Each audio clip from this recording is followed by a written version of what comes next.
Welcome to MotoGP in 9 minutes. Here is what you need to know today. Marc Marquez crashed spectacularly at Le Mans on the penultimate lap, suffering a fifth metatarsal fracture that will sideline him for at least 2 race weekends. This wasn't just any crash. On turn 13, in the dry, his front end folded violently during a high-side incident that launched him over the bike and into the gravel with brutal force.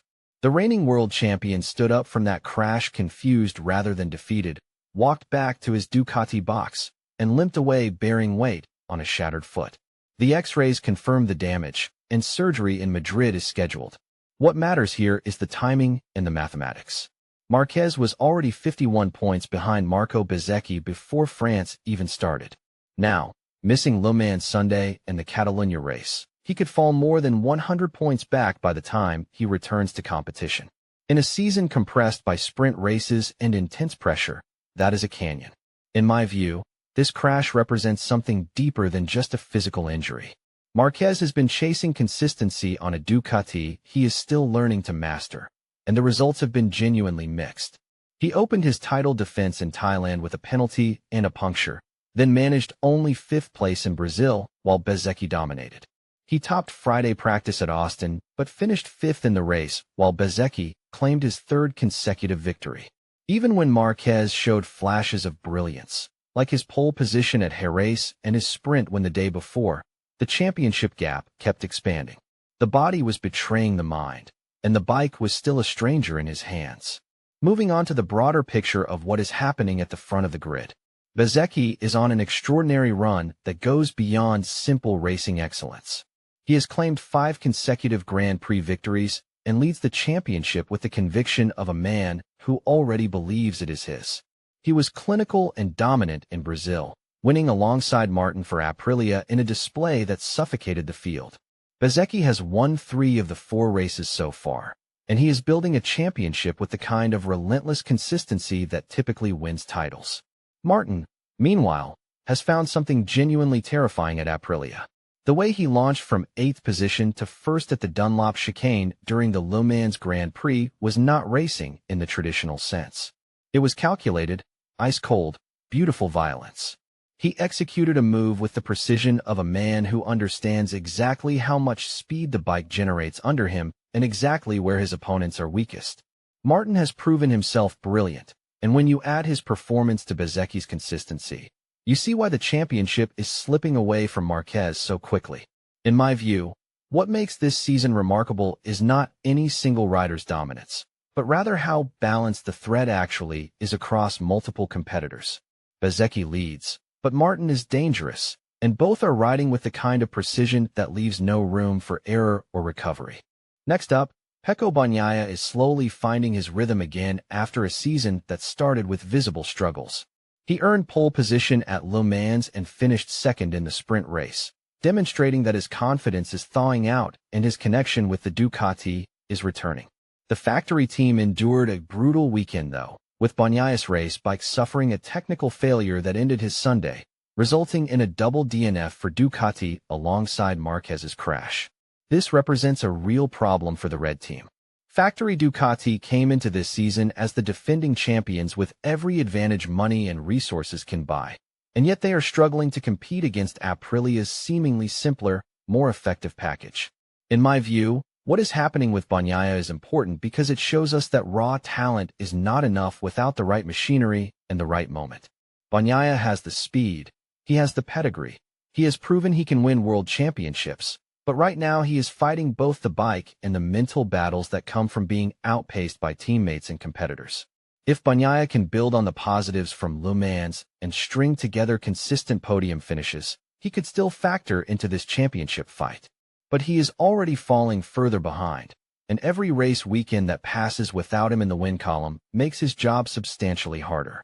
Now let us talk about what Marquez actually accomplished before everything fell apart in France. He was not performing at his peak, but he showed enough to remind the paddock exactly who he is. His pole position at Jerez, the sprint victory that followed it, the all-time lap record he set at Le Mans while coming through Q1 with a shoulder that was not fully right, these moments matter. They matter because they prove the machinery is capable and the driver still has access to that rare brilliance that defined his entire career. On Friday in France, he qualified 13th fastest in his Q1 session, buried in the order, under pressure with Quartararo hunting him. And what did he do? He walked out onto the circuit and set a lap that nobody in MotoGP history had ever produced at that track. Coming through Q1, with a compromised shoulder, with a bike he is still learning. That is not something most champions do. That is something only Marquez does. In my view, the performance at Le Mans before the crash was a watershed moment that nobody is talking about enough. Yes, the crash is catastrophic and the timing is brutal, but that lap record and his progression to the front row told us definitively that when the stakes are highest and the pressure is greatest, Marquez still has access to something that the rest of the field does not. Switching gears to the championship mathematics and what lies ahead. When Marquez returns from his injury, the gap could sit north of 100 points depending on whether he misses both Le Mans Sunday and Catalunya or potentially more race weekends than that. 100 points in a modern MotoGP season compressed by sprints is not simply a deficit. It is a referendum. It is the paddock telling him the title is gone. And on paper, the numbers probably tell the truth. Bezzecchi is building a championship the right way. He is not flashy about it. He is not overconfident. He is simply winning races and extending his lead race after race. Martin is dangerous. Both Aprilia riders are executing perfectly. The top 6 riders in these standings are separated by margins that could evaporate in a single afternoon, which means the championship is genuinely competitive. Into that competition, Marquez will eventually return wounded, behind by an enormous margin, and facing 2 riders who have genuinely figured out how to build a championship. In my view, the narrative of this season will depend entirely on what happens when Marquez comes back. Does he return and immediately find his form, or does the injury linger and his confidence take a hit? Does the pressure of the deficit make him ride tighter and more careful, or does it unlock that raw aggression that made him great? These questions matter more than the points gap right now. Finally, here is what needs to be understood about Marc Marquez and what happens next. He has been here before. He has been mathematically eliminated before. He has been physically written off before. In 2020, a humerus fracture stole 4 years of his career, and he fought back. In 2023, he crashed at Portimao and came back from what looked like a tragedy. He has suffered more arm surgeries than most riders have race weekends, and every single time he stood up and came back. 9 world championships do not happen by accident. The greatest comeback in MotoGP history, which he achieved in 2025 by winning the title when the whole paddock had already handed it to someone else, does not come from a normal mind. Critics will call what he does reckless. His audience understands it as identity. When Marquez returns, when the bone heals, when the shoulder finally cooperates, when that fire inside the number 93 locks onto something with everything it has, there is no force in the paddock that survives what comes next. No Bezzecchi streak. No Martin brilliance. No championship deficit. The king may lose some weekends. He may even lose this championship. But when he gets hungry, when he decides it is time to hunt, that is when the throne comes into question. That is your MotoGP news for today. See you tomorrow, same place, same time.